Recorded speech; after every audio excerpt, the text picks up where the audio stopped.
Se reanuda la sesión. Comenzamos con el punto del orden del día correspondiente a la convalidación o derogación de reales decretos leyes. Real Decreto 4/2016 de 2 de diciembre de medidas urgentes en materia financiera. Para presentar el Real Decreto Ley tiene la palabra en nombre del Gobierno el señor Ministro de Economía, Industria y Competitividad.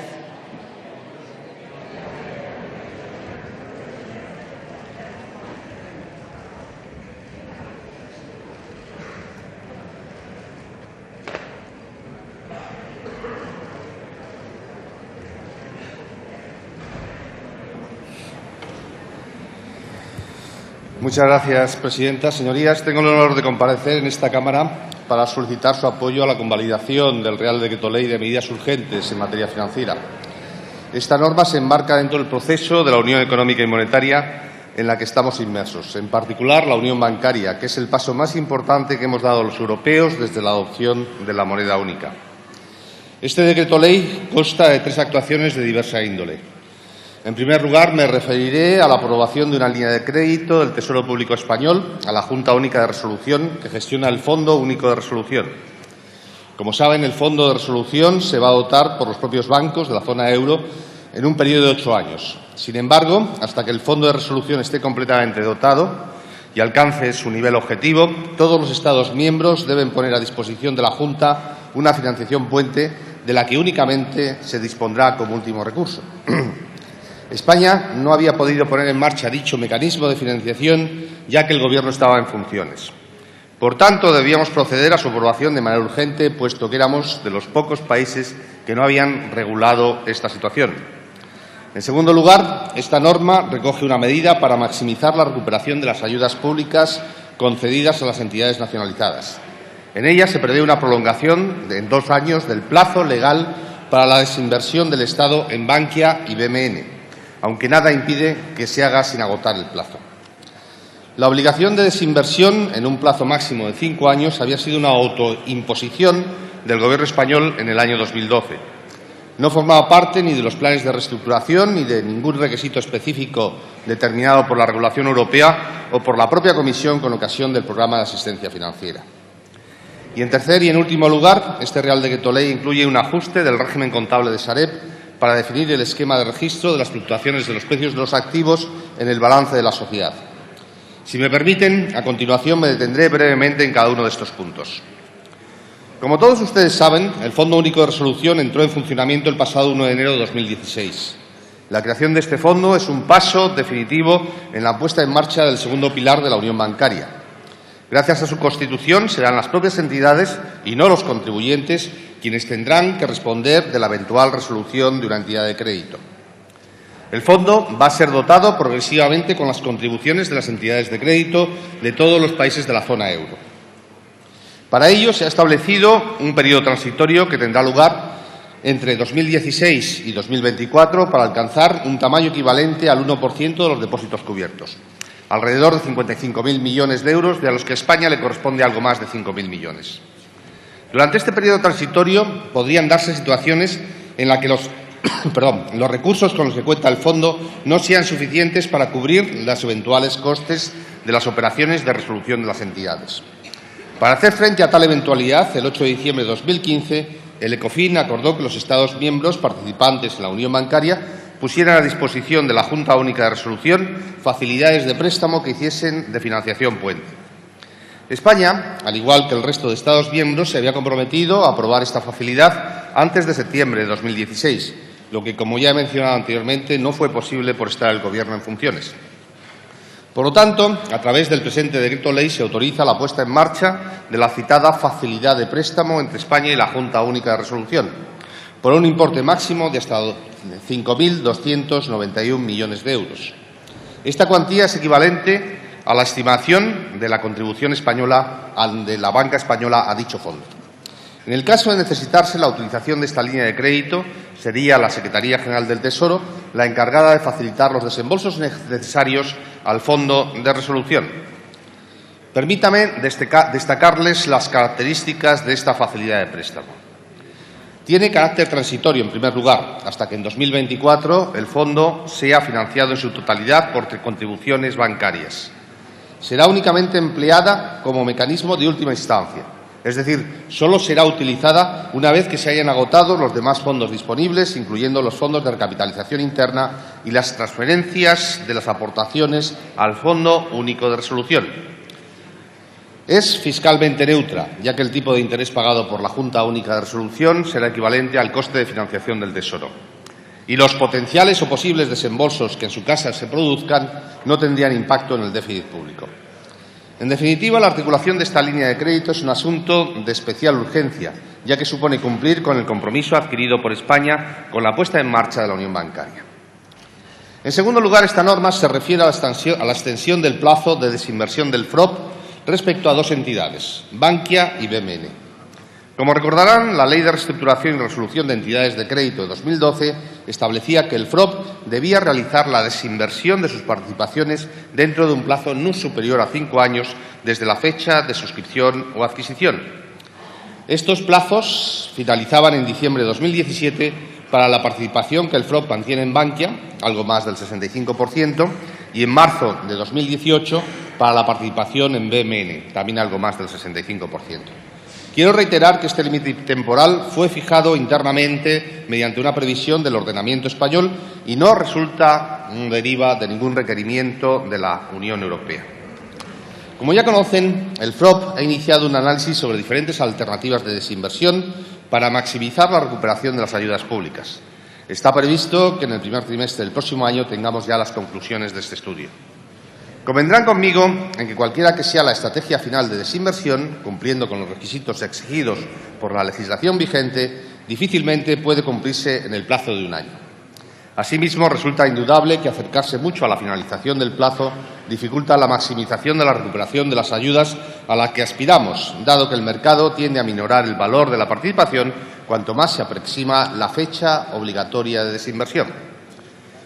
Por ello, este Real Decreto Ley establece una modificación que permite ampliar en 2 años dicho plazo y, llegado el caso, habilita posibles ampliaciones futuras a través de un acuerdo de Consejo de Ministros que impida minoraciones de valor ligadas exclusivamente a la proximidad de la fecha límite de desinversión.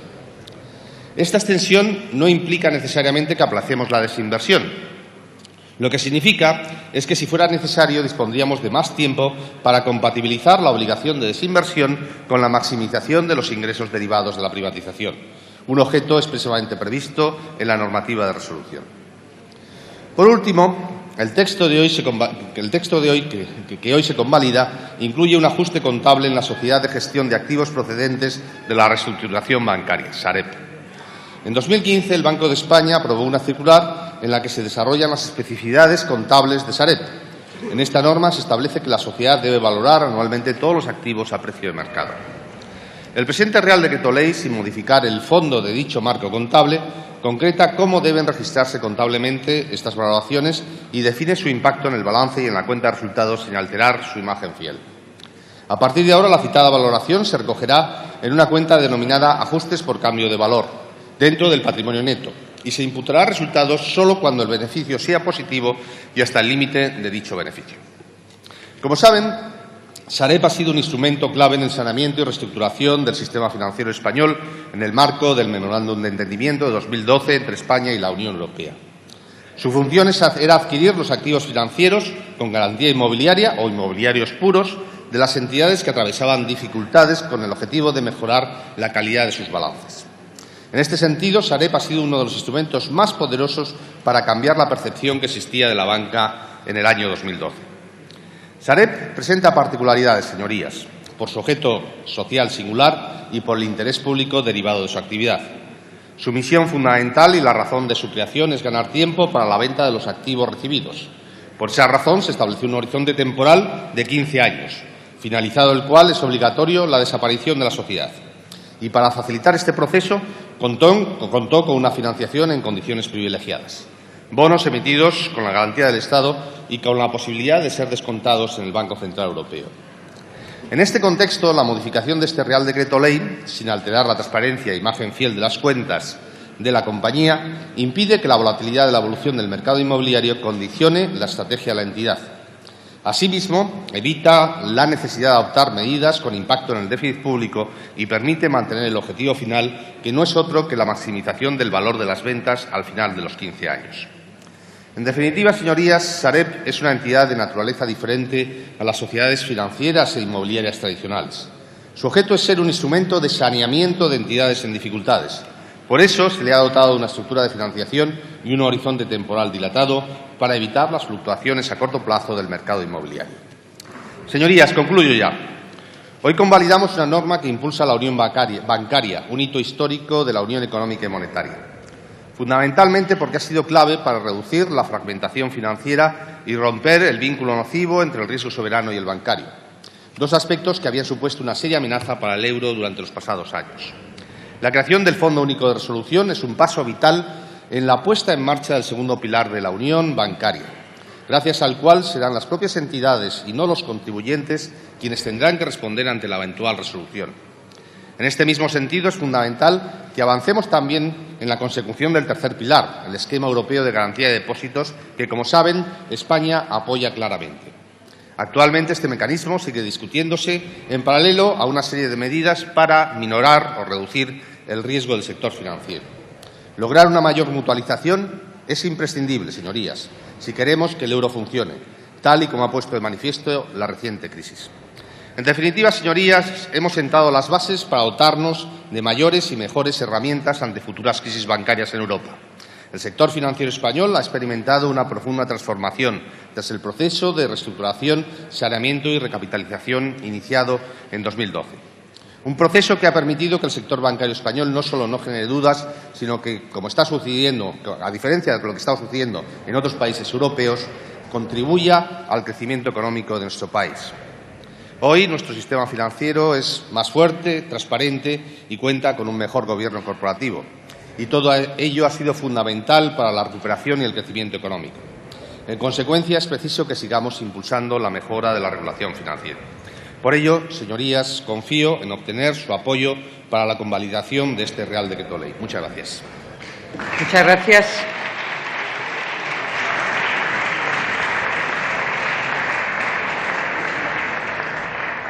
En el turno de fijación de posiciones, en primer lugar, por el Grupo Parlamentario Mixto, tiene la palabra la señora Oramas González Moro.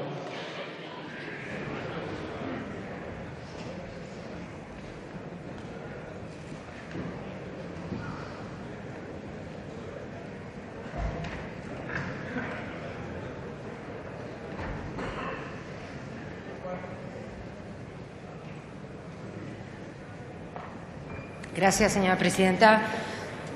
En primer lugar, decir que voy a apoyar el decreto del ministro y, en segundo lugar, decirle que estoy leyendo esta semana una novela que se llama La niña alemana, que trata de un barco que salió de Hamburgo en la época nazi con miles de judíos hacia Cuba, iba a continuar a Estados Unidos y a Canadá.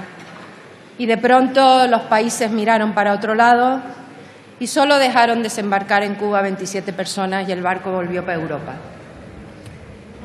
Vivimos la tragedia de Bosnia y hoy Alepo tiene 50.000 personas, que puede ser Guernica. Hoy Silencio. Alepo es Guernica. Un segundo, señoría. Silencio, por favor. Hoy Alepo es Guernica y el mundo está mirando para otro lado y no podemos consentirlo. 50.000 niños, mujeres y civiles que van a ser masacrados y lo sabemos.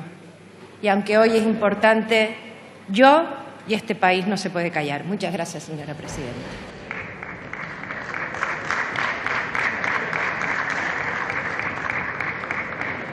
Por el Grupo Mixto también tiene la palabra el señor Martínez Oblanca.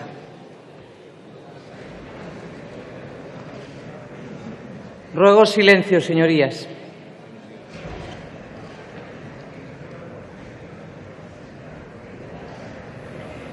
Muchas gracias, señora presidenta. Muy buenos días, señorías. Este Real Decreto que ha explicado el ministro de Guindos aplica medidas urgentes en materia financiera que complementan los compromisos españoles con Europa en materia de unión bancaria y también habilita al responsable de Economía, Industria y Competitividad para la concesión de una facilidad de préstamo a la Junta Única de Resolución para la cobertura de las necesidades transitorias del Fondo Único de Resolución. Igualmente hace referencia al marco contable de la Sociedad de Activos Procedentes de la Reestructuración Bancaria, Sareb, lo que antaño se conocía como Banco Malo y cuya creación Foro rechazó hace 4 años. Ahora, con esta nueva fórmula, se concreta el esquema de registro de las eventuales minusvalías resultantes de la aplicación de los procedimientos contables que se realizarán en el patrimonio neto de la sociedad. Mediante esta forma de registro, como acaba de señalar el responsable de Economía, se asegura que su régimen contable es coherente con el mandato de desinversión a largo plazo que tiene que desarrollar Sareb y que se consideró en el memorando de entendimiento sobre condiciones de política sectorial financiera acordado con las autoridades internacionales. Es una medida instrumental, pero en Foro negamos la mayor porque en 2012 nos opusimos a la creación del Banco Malo y hoy reiteramos que es una fórmula insolidaria con los españoles, perjudicial para particulares y empresas y que beneficia a las entidades financieras. Lo dijimos en su día y lo repetimos. Usted, señor ministro, lo ha calificado hoy de instrumento poderoso. Para nosotros es un instrumento de discriminación contra los débiles frente a los fuertes. Un modelo lesivo para familias y ciudadanos que han invertido tradicionalmente en bienes inmuebles. Es ahí donde el Gobierno tendría que actuar para que el Banco Malo deje de serlo con esta fórmula tradicional de ahorro de los españoles, en lugar de favorecer a los balances de las entidades financieras ya muy socorridos en los últimos años. No obstante, al margen de estas consideraciones sobre la Sareb, consideramos muy adecuado el resto del conjunto de las medidas contempladas en este Real Decreto Ley y, por tanto, votaremos a favor de su convalidación. Muchas gracias, señora presidenta. Muchas gracias. También por el Grupo Mixto tiene la palabra el señor Belasensi.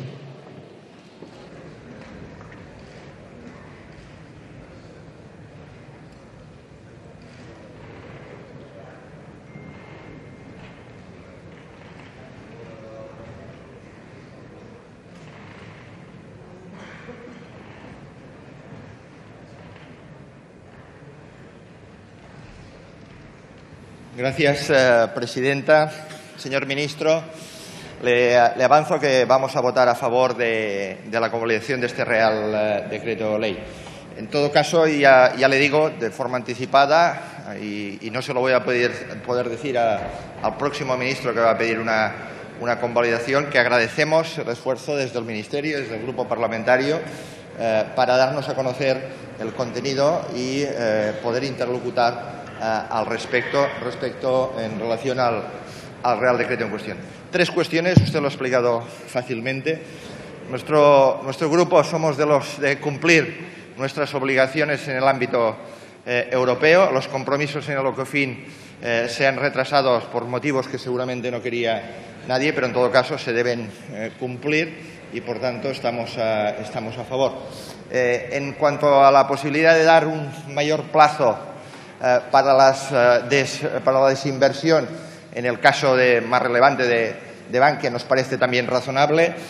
Seguramente en el año 2012, cuando aprobamos la normativa correspondiente y fijábamos un plazo de 5 años, será excesivamente optimista.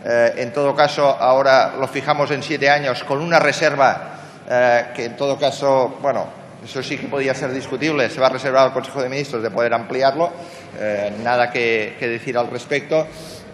Y, en tercer lugar, los ajustes contables en la Sareb, más allá del mecanismo, nos parecen adecuados e inteligentes, porque en tanto y cuanto estas minusvalías se van a imputar a la cuenta de resultados y cuando no existan beneficios, estas minusvalías no van a provocar la necesidad de una ampliación de capital. Por tanto, también nos parece una medida adecuada y nuestro grupo parlamentario le va a dar su voto favorable. Muchísimas gracias.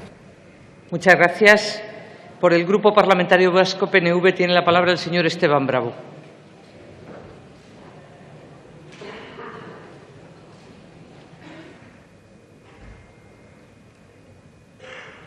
Hola, presidenta.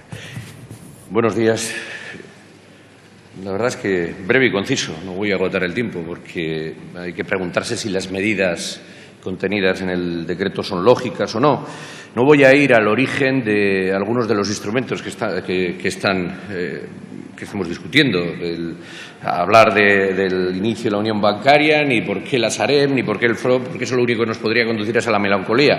Lo que tenemos que enfrentarnos es a cuál es la situación actual y intentar buscar lo mejor para los intereses públicos y al mismo tiempo cumplir con nuestras obligaciones internacionales. Creo que ese es el marco en el que hay que moverse.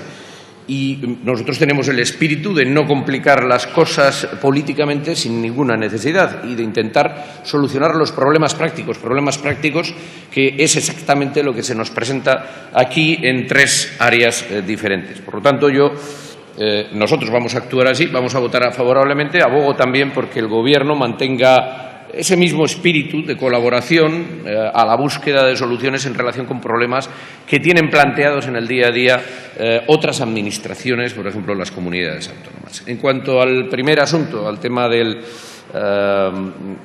la aportación al Fondo Único de Resolución, eso no importante el mecanismo único de resolución y que lleguemos al objetivo de perfeccionar la unión bancaria. Pues, a nuestro modo de ver, sí, indudablemente, y lo hemos dicho así en innumerables discursos desde esta tribuna, por lo tanto, es importante. Y, por otra parte, bueno, el Estado tiene un compromiso y en estos momentos los únicos que parece ser que no lo han cumplido, porque todos los países europeos están implicados, que están metidos dentro de ese proyecto de unión bancaria, están en ello, pues Grecia y Chipre son los únicos que no han cumplido, y si España no lo ha hecho ha sido por circunstancias políticas que todos conocemos. ¿Puede España quedarse fuera de esta aportación? Pues, hombre, no podría quedarse fuera de esta aportación. Hombre, sí, claro, nos podemos saltar las cosas, pero debería ser esa la actitud de un Estado serio, de incumplir sus compromisos. Pues no. Por lo tanto, solucionemos el problema, hagamos lo que teníamos que haber hecho hace tiempo, sabiendo que es un préstamo que tiene carácter transitorio, estamos hablando de eso, de algo que tiene carácter transitorio, y ese dinero va a volver y con cargo, a deuda pública sin que tenga impacto en el déficit público. Con respecto a la Sareb, insisto, no voy a caer en la melancolía de por qué llegamos a esto. ¿Con qué objetivo nace? Nace con el objetivo de ganar tiempo para hacer una venta correcta de los activos derivados de la reestructuración bancaria. Y en ese sentido, pues lo que debería hacer es maximizar el beneficio que pueda obtener. Al fin y al cabo, eso es lo que va a ir en beneficio del interés público. El verse presionado por los movimientos del mercado en un momento determinado, pues sería un error. Y ahí tenemos un problema generado por la circular del Banco de España, pero existe un problema contable que produce unas consecuencias. La circular 5/2015 ha debilitado a la Sareb, ha cambiado las reglas del juego, que se han modificado sobre el modelo original de negocio y, por lo tanto, hay que hacer frente a esa solución, porque lo que ha supuesto es un esfuerzo adicional en términos de provisiones, al tener que hacer la contabilidad, de valoración anualmente a precio de mercado. Ha habido que hacer unas provisiones que no estaban previstas y, por lo tanto, ahí ha habido que convertir capital, nada más y nada menos de 2.171 millones de euros de deuda subordinada, y en la parte proporcional que tiene la Sareb en términos públicos, 996 millones, que nada más y nada menos tiene un efecto en el déficit público y que han tenido que ser aportados a través de una transferencia de capital. ¿Tiene sentido esto? Pues no. Por lo tanto, nos parece correcta la medida contable para neutralizar estas debilidades a efectos de recursos propios de la propia Sareb y de esa manera cumplir con lo importante, que es lograr el objetivo de la sociedad, lograr lograr maximizar el beneficio de sus activos e intentar que la pérdida pública sea la menor posible. Se trata del propósito, insisto, de revisar la normativa contable en vigor para atenuar el impacto de revaluación anual del stock de activos en los resultados anuales. Por lo tanto, pues de acuerdo con la solución. de manera que no se imputen la valoración de activos no inmobiliarios a la cuenta de pérdidas y ganancias. Respecto al FROB, pues idem. La ley habla de la desinversión y da unos plazos que acaban en 2017. ¿Qué es lo importante de la FROB? Bueno, pues hay que garantizar, lo mismo que decíamos con la Sareb, maximizar las ayudas públicas. Ese debería ser el objetivo no solo del Gobierno, sino también de este Parlamento. Hay que garantizar, maximizar la recuperación de las ayudas públicas. ¿Mejoraría la posición pública con la venta anticipada de los activos? Pues evidentemente parece que no, en las previsiones que hay de mercado. Por lo tanto, ¿es lógico ampliar el plazo de desinversión? Sí. Por lo tanto, señor ministro, nos parecen lógicas las medidas que usted propone y nuestro voto será favorable. Nada más y muchas gracias. Muchas gracias. Por el Grupo Parlamentario de Esquerra Republicana tiene la palabra la señora Capella y Farré.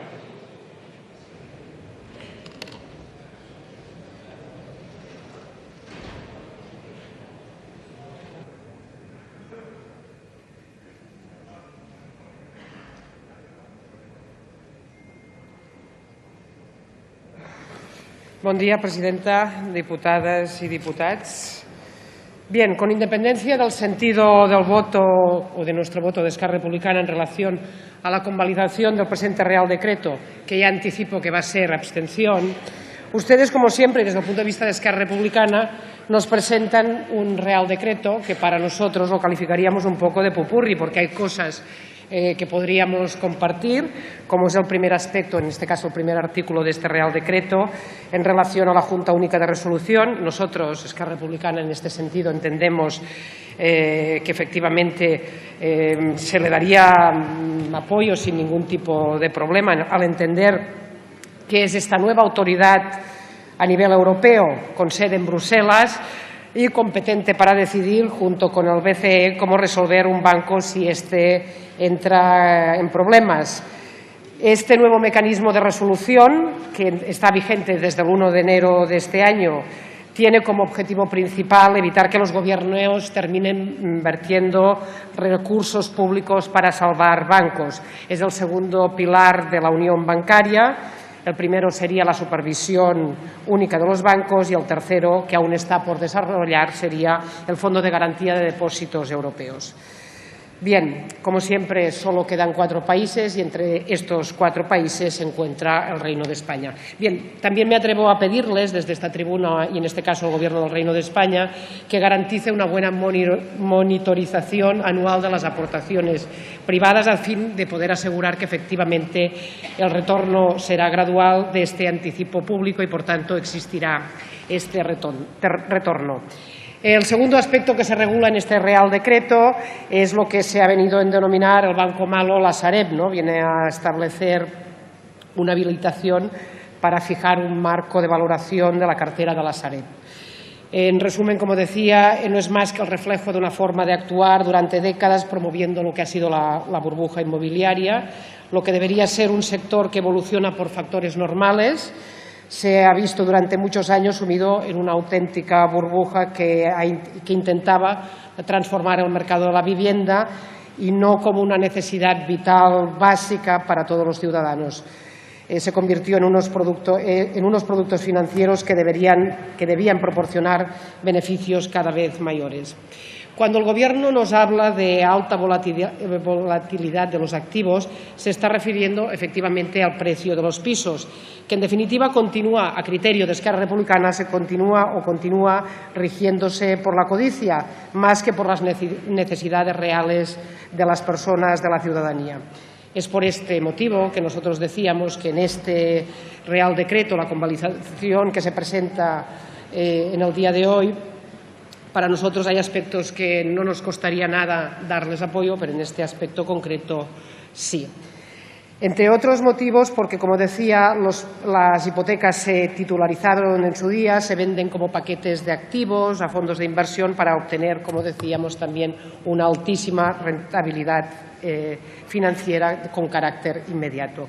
En este sentido, también le recuerdo, y aprovecho también los minutos que me da la tribuna de oradores, para recordarles que Esquerra Republicana de Cataluña ha presentado una proposición no de ley ante la Comisión de Economía y Competitividad, precisamente para conseguir un adecuado registro de estas titulaciones. Me viene a cuento poderlo plantear de nuevo y, en todo caso, pedirle al Gobierno del Reino de España que tome buena nota y que se abone a hablar de este tema y de regular, entre otros aspectos, porque es una garantía para el consumidor y, en consecuencia, sería necesario que se regulase.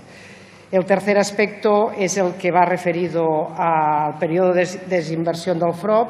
En este sentido, de nuevo establecer que nosotros, o decir, y abonarnos en el aspecto de que no estamos, es una parte de este Real Decreto con el que no nos sentiríamos cómodos y, en todo caso, también anunciar que en este sentido sería bueno que el Gobierno del Reino de España, en este caso, y el Partido Popular, que le da apoyo, apoyase también la subcomisión pedida por Esquerra Republicana en atención a la valoración, a la necesaria valoración que debería hacerse sobre el sistema financiero, la reordenación, rescate bancario y los derechos de los consumidores. Nada más, y reitero que nosotros nos vamos a abstener. Gracias.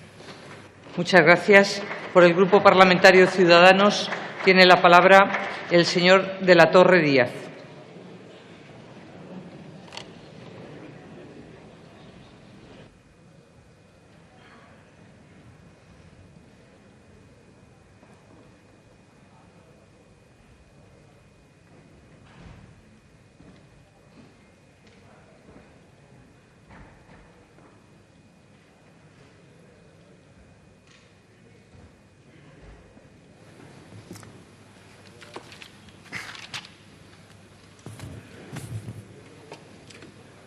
Señora presidenta, señorías, señor ministro de Economía, señor de Guindos, bueno, hoy nos trae a esta Cámara un decreto ley que al final pues, no deja de ser más que una derivada del famoso rescate a la banca del que obligó a pedir 40.000 millones de euros, bueno, un crédito de hasta 100.000 millones de euros del famoso rescate que nunca existió. De todas formas, este decreto ley, ya le avanzo, lo compartimos y vamos a votar favorablemente a su convalidación. Y, como usted bien ha expuesto, tiene tres artículos. El primero de ellos es el préstamo al Fondo Único de Resolución por un importe, la autorización al Tesoro para que preste hasta 5.291 millones de euros al Fondo Único de Resolución. Y nos parece positivo porque, en primer término, es un pilar básico de la unión bancaria y, si esto hubiese estado establecido con anterioridad en 2012, España no se hubiese tenido que enfrentar sola a su crisis bancaria, no hubiésemos tenido el problema gravísimo de financiación que tuvimos y, por tanto, esta mutualización que en el futuro se producirá a través de la unión bancaria, nos hará a todos más fuertes y permitirá enfrentarnos en toda Europa de mejor forma a las crisis bancarias como esta, cuyos coletazos todavía seguimos padeciendo. Evidentemente, esta cuestión es una obligación internacional de España que está incumplida y, por tanto, que tiene que cumplirse este préstamo, pero además es una idea que compartimos, que es el fortalecimiento de la unión bancaria y, para esto, evidentemente, hay que dotar de fondos a los instrumentos multilaterales. Por consiguiente, evidentemente, es un aspecto que claramente apoyamos. El segundo aspecto, el referente al régimen contable de la Sareb, me voy a permitir recordar que aquí compareció el presidente, mejor dicho, en la Comisión de Economía compareció el presidente del Fondo de Reestructuración Ordenada Bancaria, el señor Ponce, el 19 de octubre, y, curiosamente, cuando le pregunté si había algún tipo de riesgo en la Sareb y si había algún tipo de riesgo por los 2.250 millones que el Estado ha invertido como capital y por los más de 40.000 millones de euros pendientes, nos dijo que no. A los diputados, y nos dijo que no porque el plan de negocios de la Sareb decía que al final, en el año 2026, iba a ganar dinero. No conviene. Por lo demás, la intervención del señor Ponce fue francamente brillante y muy documentada, pero no conviene hacerse trampas en el solitario. Y aquí, en este sentido, se reconocen que efectivamente hay problemas y que hay que crear una cuenta transitoria para que no impacte directamente en fondos propios las eventuales ajustes de valoración en créditos de la Sareb. Bueno, los problemas van a seguir ahí. Evidentemente, seguimos padeciendo una crisis bancaria, pero va a tener nuestro apoyo también en esta cuestión. En nuestra opinión, para que la Sareb no sea una fuente adicional de pérdidas al contribuyente, bueno, pues hay tres factores. Uno de ellos, como se ha dicho aquí, conduce a la melancolía, que es el precio al que fueron traspasados los activos por parte del sector bancario a la Sareb, pero también, evidentemente, está la gestión de venta y también el coste de financiación, que es una cuestión que quedó pendiente, que le pregunté al presidente del FROP y quedó pendiente el coste de financiación de la Sareb y las operaciones que se hicieron. Bueno, ese asunto lo vamos a seguir, pero en cualquier caso tiene nuestro apoyo. Y luego, por último, también en este Real Decreto Ley se regula el dar más plazo para que el Estado pueda desinvertir en Bankia, que finalizaría si no se convalida este Real Decreto Ley a finales del año que viene, y en Banco Mare Nostrum.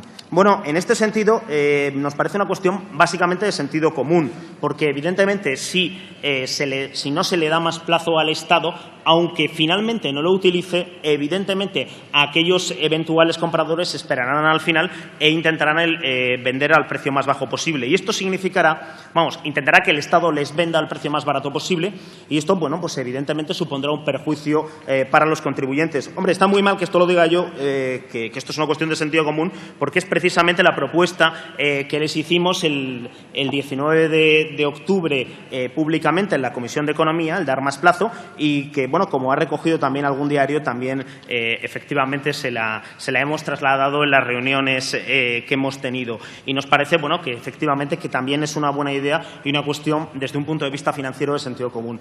Sentido común financiero que, sin embargo, brilla por su ausencia, al igual que lo que es una mínima negociación en el otro decreto ley que va a venir, que viene hoy aquí, en medio de una crisis financiera, que es la práctica extinción de los aplazamientos que puede dar la hacienda pública referentes a las obligaciones tributarias, en dos cuestiones. En primer término, que se prohíbe sorprendentemente que cualquier sociedad que tenga que hacer pagos fraccionados pueda solicitar ningún tipo de aplazamiento en sus obligaciones tributarias.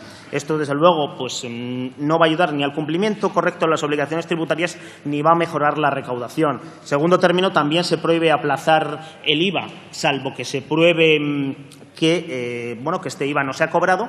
En fin, y todo esto, pese a que el señor Montoro está diciendo que todas las pymes se financian sin ningún tipo de problemas en el mercado financiero, y los autónomos, esto literalmente no es cierto. Pero es que además de que es sorprendente que a la vez se nos traiga un decreto ley para adaptarse a la salida de una crisis financiera, y a la vez se le pongan todas las trabas posibles, en la práctica se prohíban los aplazamientos de las obligaciones tributarias. Sobre todo es que ese decreto ley, probablemente el segundo que nos trae, también es, a diferencia de este, no solamente no ha sido negociado, sino que en algunos aspectos es literalmente una chapuza, porque evidentemente no se puede prohibir a todas las entidades, a cualquier sociedad en España, el que obtenga ningún tipo de aplazamiento, ni se le puede complicar la vida a los autónomos, sobre todo con los grados de morosidad que hay actualmente en España. En fin, pero en lo que respecta al decreto ley que usted trae aquí, el decreto ley de medidas financieras, nos parece que en buena medida es una cuestión básica de sensatez y sentido común, que también en algunos aspectos son propuestas que nosotros les hemos hecho y que nos alegramos que ustedes recojan, y en consecuencia va a tener nuestro voto favorable. Muchas gracias. Muchas gracias. Por el Grupo Parlamentario Confederal de Unidos Podemos, En Común Podem, En Marea, tiene la palabra el señor Montero Soler.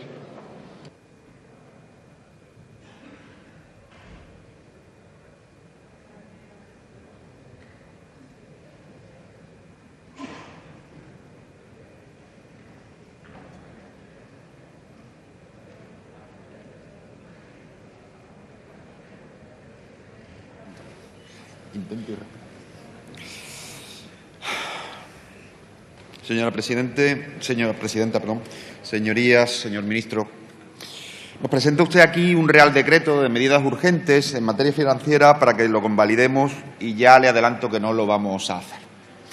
Los motivos de esa negativa no son una cuestión, se sustancian sobre discrepancias de fondo. A pesar de que aparentemente estamos hablando de discusiones técnicas sin repercusión económica y social, cuando uno analiza el contenido de esas medidas, percibe el verdadero trasfondo que ocultan. En concreto, me voy a centrar en dos de ellas, la de la Sareb y la del FLOP. Empiezo por la de la Sareb. La medida que contiene el Real Decreto sobre la Sareb no es una medida urgente, señor ministro, es otra cosa y usted lo sabe perfectamente. Usted pretende, con esta medida, saltarse a la torera las consecuencias de la circular 5/2015 del Banco de España, una circular que no era una circular caprichosa, sino que lo que pretendía era esencialmente que se contabilizaran adecuadamente las plusvalías y las minusvalías derivadas de la valoración de los activos y que se dotaran adecuadamente, medidas de precaución financiera básica. La resultante de esa circular fue que la Sareb cerró en 2015, como bien sabe, con unas minusvalías de 3.000 millones, 3.100 millones, y que tuvo que dotar provisiones por más de 2.000 millones, 2.044 millones en concreto.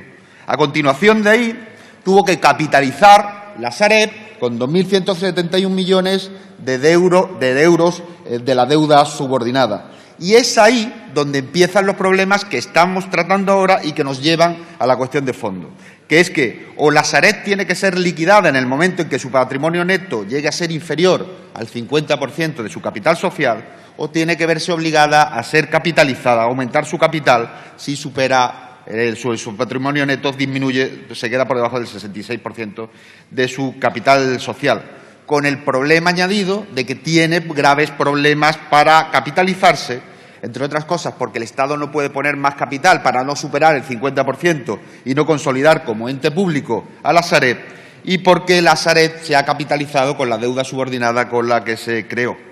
Y es ahí donde llega usted y su Real Decreto para echarle una mano a la Sareb y, de paso, anticipar el regalo de Navidad del señor Echegoyen, el director de la Sareb.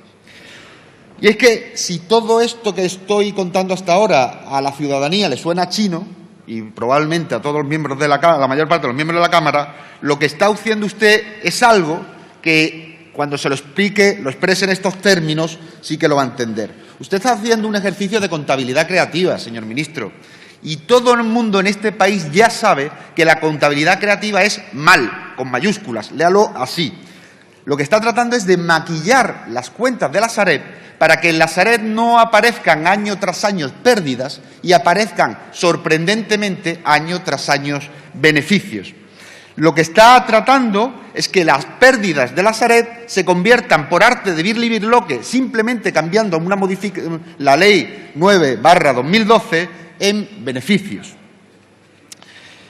Y vienen siendo pérdidas continuadas porque hasta la Comisión Europea le dijo que, en su día, que los traspasos de los activos inmobiliarios a la Sareb se estaban haciendo muy por encima de su valor real. Y eso, y añadido a que el mercado inmobiliario no se termina de recuperar, provoca pérdidas en el banco malo. Una contabilidad creativa que ya habían aplicado el año pasado para enjuagar los 3.100 millones de minusvalías que aparecieron, y que lo que usted hace es evitar que la Sareb tenga que seguir haciendo contabilidad creativa, maquillando sus resultados y ofreciéndole un paraguas legal para que las pérdidas desaparezcan para siempre.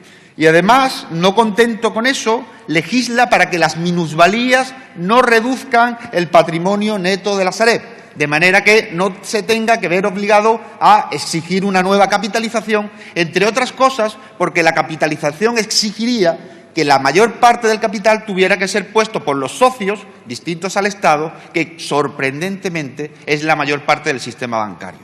Es decir, usted está impidiendo nuevamente que el sistema financiero contribuya a sufragar los costes que ha impuesto sobre el conjunto de la sociedad. Así que no es que sea una medida urgente, sino que es nuevamente un regalo a la Sareb y a sus accionistas.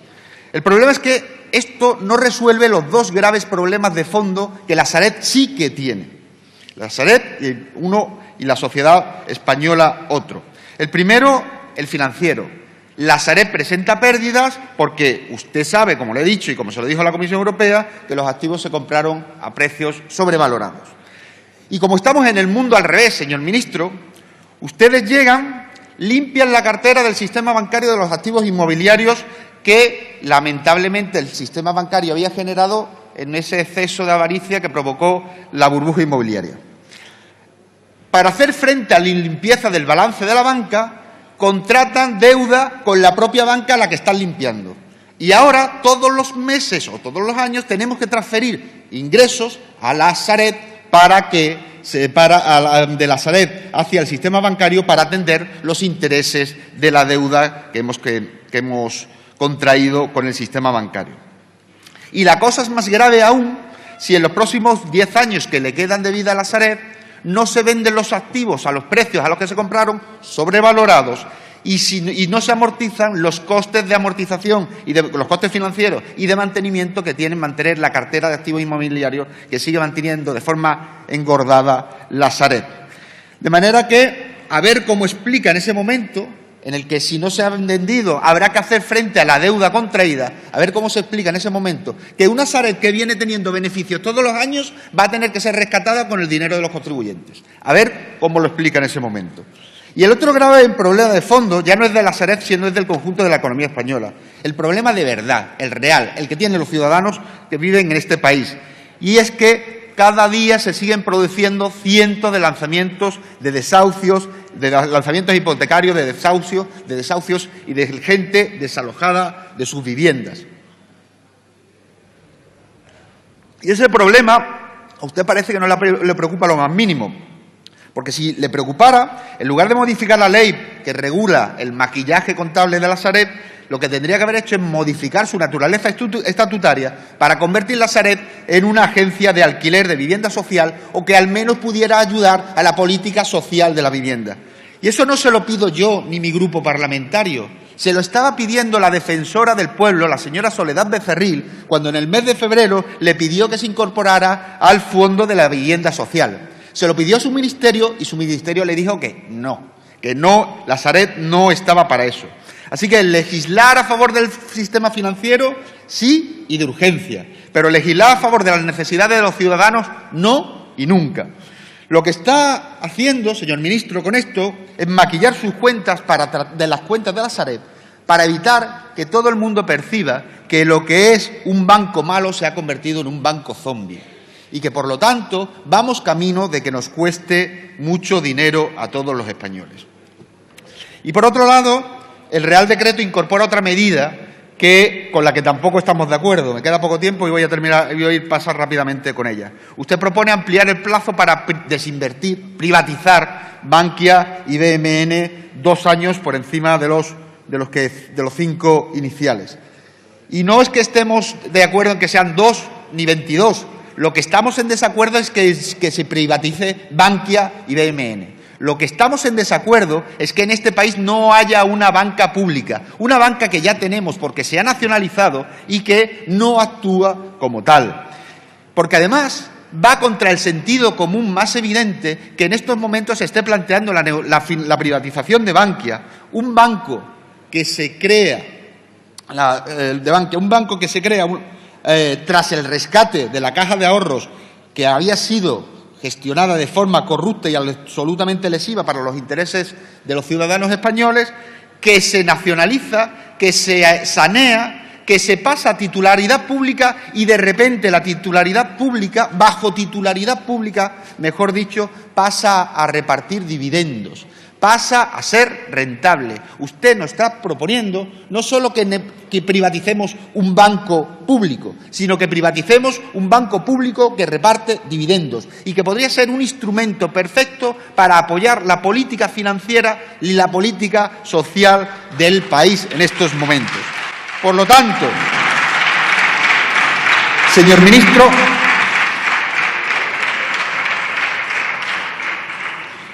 y con esto concluyo, ni 2 ni 22. Bankia pública. Muchas gracias.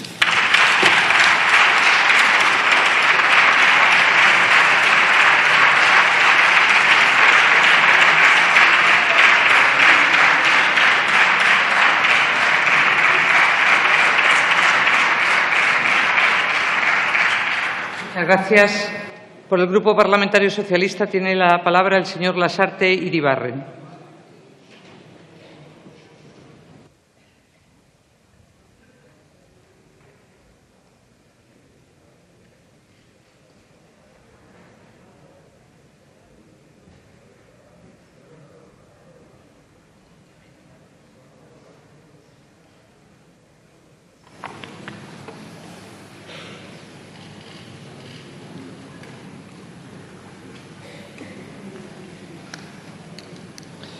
Gracias, señora presidenta.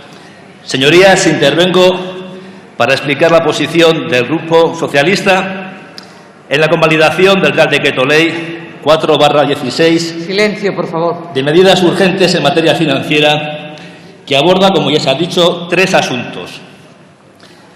El primero se refiere a la habilitación al ministro de Economía para la concesión de una facilidad de préstamo a la Junta Única de Resolución para la cobertura transitoria del Fondo Único de Resolución por importe de 5.291 millones de euros. Este punto es el referido al acuerdo adoptado el 8 de diciembre de 2015 por el ECOFIN, que afecta a los Estados miembros participantes en la Unión Bancaria y que supone para España un compromiso. Establece que a partir de 2016 cada Estado miembro participante suscribirá un acuerdo de préstamo armonizado con la Junta Única de Resolución, que será únicamente empleado como mecanismo de última instancia, proporcionando a la Junta una línea nacional de crédito individual para respaldar su propio compartimento nacional del Fondo Único de Resolución. Lógicamente, estamos de acuerdo desde el Grupo Socialista en este aspecto, al entender que avanzar en los pilares de la Unión Bancaria que hemos defendido es positivo para el proyecto de la Unión Europea, porque ante los desafíos hace falta más Europa. Y la unión bancaria es un elemento fundamental de la unión monetaria para reforzar el sistema financiero, garantizar que contribuya al crecimiento de la economía real y hacer frente a futuras crisis financieras. Su objetivo es evitar que el contribuyente financie futuros rescates, cortar el círculo vicioso entre ayudas a la banca y deuda pública nacional, reducir el coste de potenciales crisis bancarias para los Estados miembros y reducir hasta lograr erradicar el riesgo moral que ha permitido que los responsables de la crisis financiera no hayan asumido las consecuencias de la misma. El Grupo Socialista entiende que es preciso avanzar en el establecimiento de un verdadero contrafuegos mediante el acceso del Fondo Único de Resolución a la financiación del Mecanismo Europeo de Estabilidad, el MEDE, en la creación de un Fondo Europeo de Garantía de Depósitos y que hay que aumentar la dotación del Fondo Único de Resolución, que en estos momentos contempla que alcance solo el 1% de los depósitos bancarios garantizados.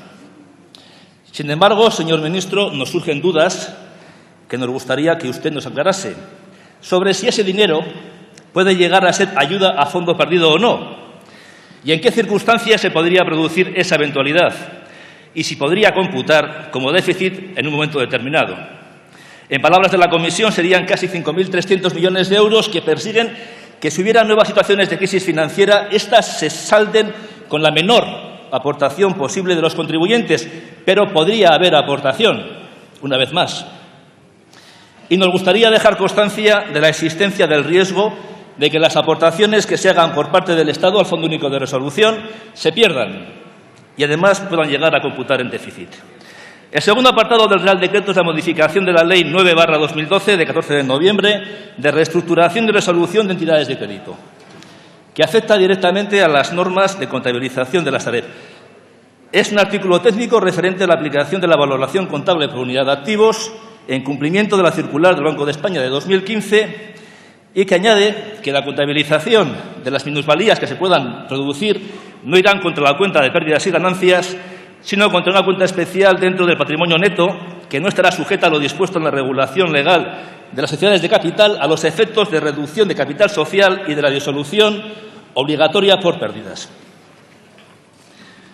Usted sabe perfectamente de qué forma y por qué razones pusieron en marcha el Banco Malo, la Sareb, porque a ustedes no les gustaba la idea, pero Bruselas obligó con el memorando de entendimiento, el MOU, ante el rescate del sistema financiero español.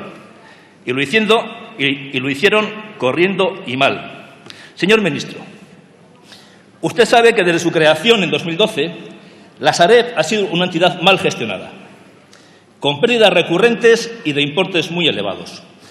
Le recuerdo las consideraciones de los hombres de negro en su reciente visita a España y último informe del pasado 17 de noviembre, que en el apartado sobre la Sareb dicen que sus resultados provisionales durante el primer semestre no apuntan a una mejora de la situación financiera y recuerdan que todavía tiene que completar la valoración de sus activos en consonancia con las nuevas normas contables, lo que podría provocar cambios en la liquidación y declaración de pérdidas potenciales en parte de los activos. Sabe que la Sareb se ha quejado de los precios a los que tuvo que adquirir los paquetes de activos tóxicos de las entidades financieras, aplicando los conocidos en el sector financiero como decretos de guindos, y que se hicieron a precios que estaban sobrevalorados, por encima de su valor real, como le dijimos desde el Grupo Socialista, que no se correspondían con el valor de mercado. Y, señor ministro, algo le debe de pasar con el gobernador del Banco de España. Algo le pasó en el proceso de Bankia y algo le ha debido pasar con la Sareb, porque la circular del Banco de España es tan dura con la sociedad que, en palabras de alguna persona del sector financiero, tiene un punto hasta de sanguinaria.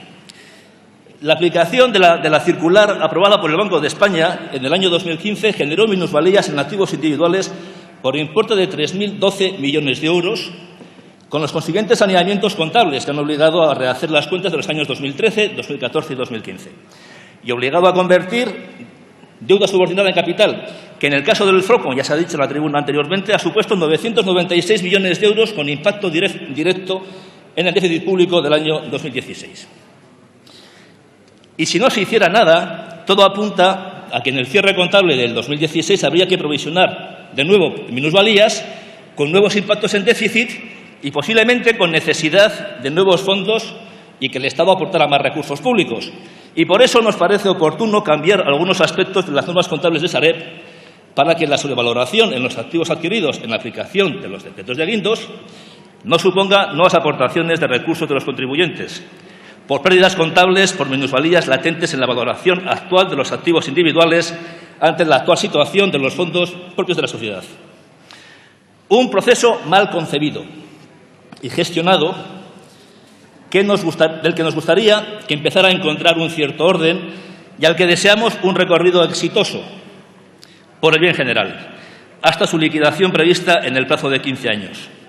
Porque su fracaso podría suponer una nueva aportación de recursos públicos que podría estar entre el 4 o 6% del PIB español, y esperamos y deseamos que eso no ocurra y no hagan falta nuevas aportaciones de los contribuyentes.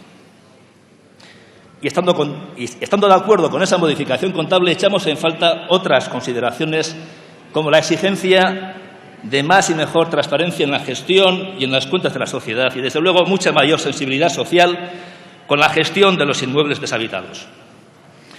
Y el tercer artículo del Real Decreto es la modificación de la Ley 11/2015 del mes de junio de recuperación y resolución de entidades de crédito y empresas de servicios e inversión, en el que plantea la ampliación a 7 años o más, si así lo acordara el Consejo de Ministros, en los procesos de reestructuración y resolución a que se refiere el artículo 31.4 de la Ley 9/2012, y que afecta al proceso de desinversión por el FROC de las acciones ordinarias o aportaciones a capital social que hubiera adquirido en los mencionados procesos. Esto afecta a las entidades Bankia y BMN, proyectos que tienen que ir de la mano. Por cierto, señor ministro, lo de la subasta no nos gusta. La banca española y la europea tienen un problema de rentabilidad que les obliga a redefinir su modelo de negocio. Con tipos de interés en el cero le queda trabajar mucho para lucir muy poco, y eso a los que les va bien, que no es a todos. Nadie sabe a cuánto van a cotizar Bankia y BMN dentro de 2 años. Eso es lo que tiene la bolsa, que uno sabe que va a subir o a bajar, pero no sabe en qué orden. Pero lo que sí sabemos y lo que sí queremos, y espero que estemos todos de acuerdo, es que hay que vender al mayor precio posible las acciones en poder del Estado para recuperar lo máximo del dinero público que se metió en las entidades para salvarlas de la quiebra. Nosotros lo dijimos hace ya años, cuando el plazo de desinversión fijado por el Gobierno inicialmente era de 3 años. La presión de la troika para desinvertir cuanto antes, ¿verdad, señor ministro? Sí, lo entendemos. Te rescatan y tienes que cumplir una serie de condiciones. Pero lo razonable es lo que el Gobierno del PP plantea ahora y que siempre ha defendido el Partido Socialista. Y por eso nos parece bien ajustar el tiempo de la desinversión para vender, maximizando la utilidad pública de la participación en las entidades financieras y recuperar lo puesto en ellas. Sea bienvenido el Gobierno del Partido Popular a las posiciones del Partido Socialista. En resumen, y acabo, presidenta, estamos de acuerdo con avanzar en la construcción de la unión bancaria, que va más lenta de lo que nos gustaría, y apoyamos el compromiso y la involucración de España en ese proceso. Estamos de acuerdo con la modificación contable que plantea el Gobierno en las cuentas de la Sareb para que su mala gestión no suponga nuevos costes para los contribuyentes, y estamos de acuerdo en ampliar los plazos de las desinversiones de las entidades financieras bajo control del FROB en aras a lograr el mayor beneficio económico y salvaguardar el interés general. En consecuencia, votaremos que sí al Real Decreto Ley. Muchas gracias. Muchas gracias. Por el Grupo Parlamentario Popular tiene la palabra el señor Floriano Corrales.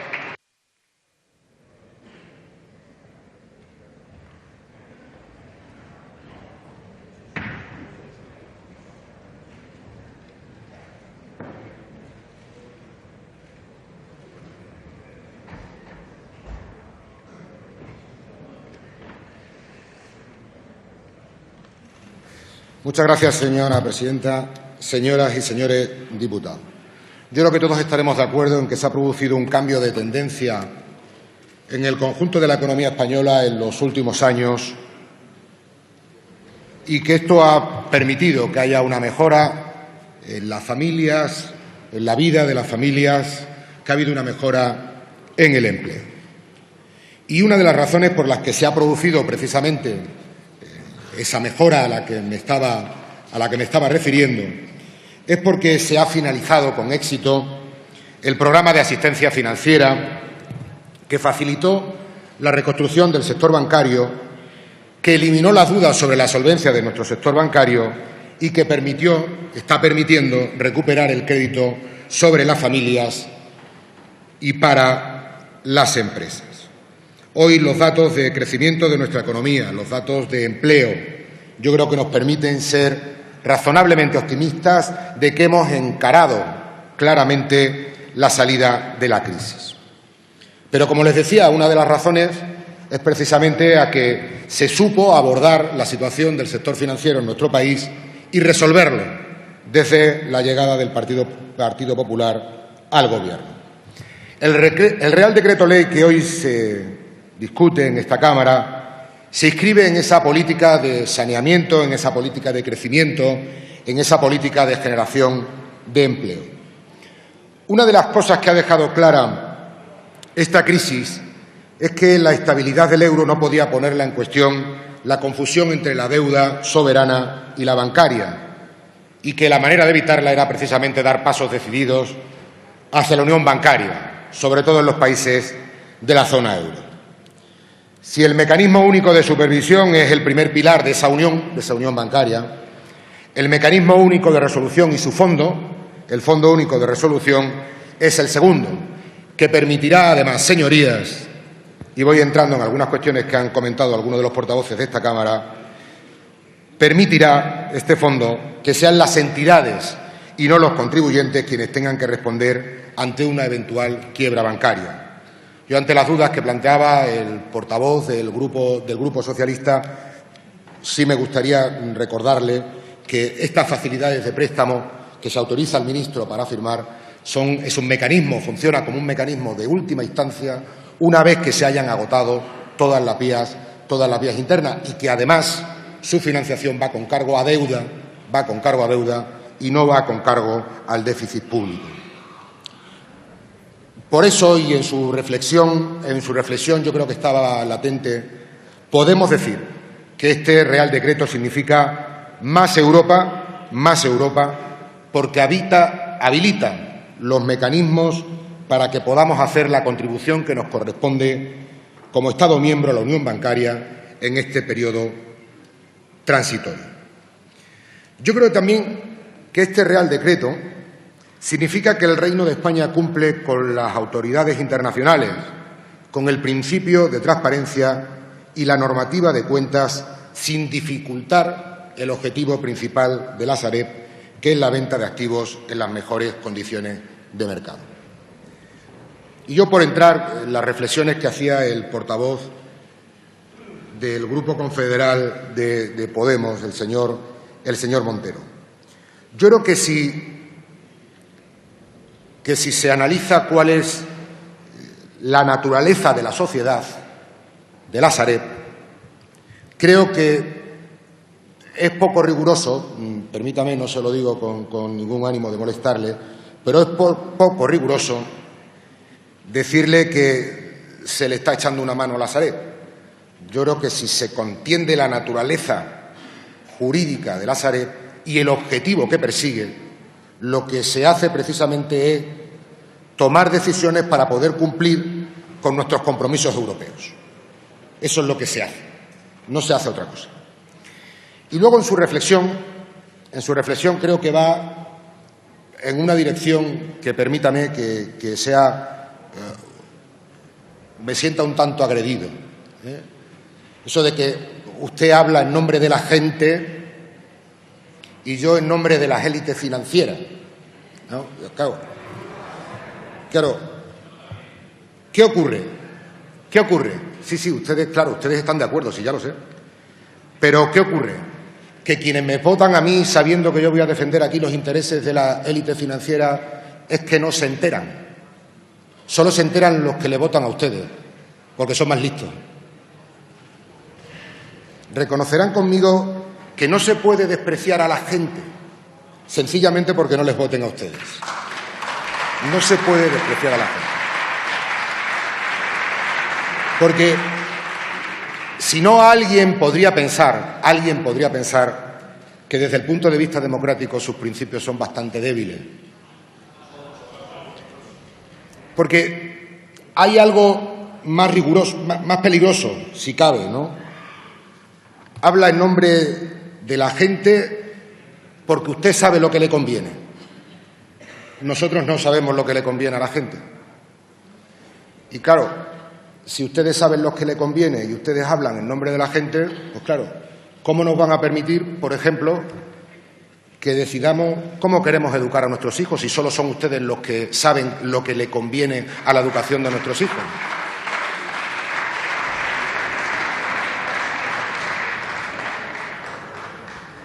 Claro, ¿cómo van ustedes si saben lo que les conviene a la gente y nosotros no lo sabemos, cómo van a dejar que circulen por la Gran Vía? Tendrán que circular por otro lado. Claro, no le conviene. Silencio, por favor. Pero además, señoría, claro, yo permíteme, ¿no? Pero claro, en esto de que yo defiendo a las élites financieras, pues yo también me pongo a especular, ¿verdad? Y claro, ustedes pueden decidir lo que le gusta a la gente y lo que no le gusta a la gente. Por eso quieren prohibir los toros, porque no le pueden gustar, eso no le conviene a la gente tampoco. Claro, puestos a elucubrar, ¿verdad? Sí, es verdad.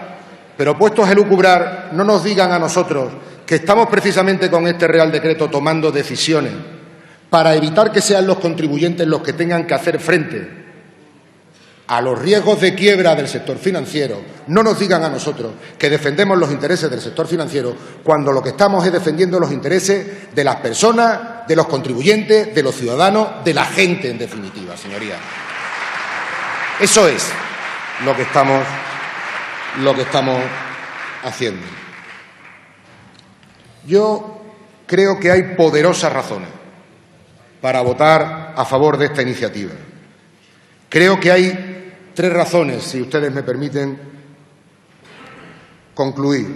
Una, yo creo que este Real Decreto significa apostar por más Europa, significa apostar por más Unión Europea, significa apostar por la unión bancaria, que posiblemente sea el paso más importante que se puede dar o que hemos dado en los últimos años desde el punto de vista de la integración económica de la Unión.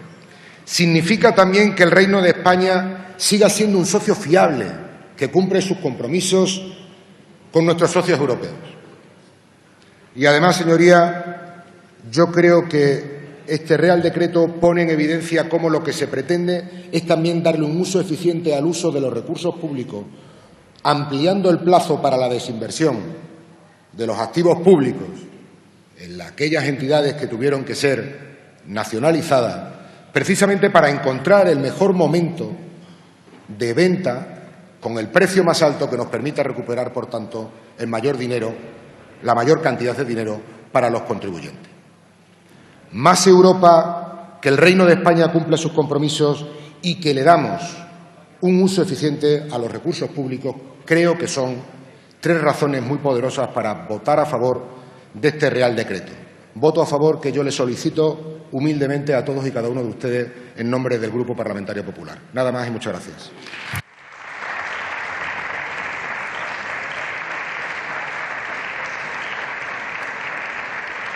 Muchas gracias. Pasamos a debatir. Señor ministro. Muchas gracias, presidenta. Para agradecer a todos los portavoces sus contribuciones. Ha habido algún tipo de petición de clarificación adicional y, por supuesto, se la haremos llegar. Muchas gracias. Muchas gracias, señor ministro.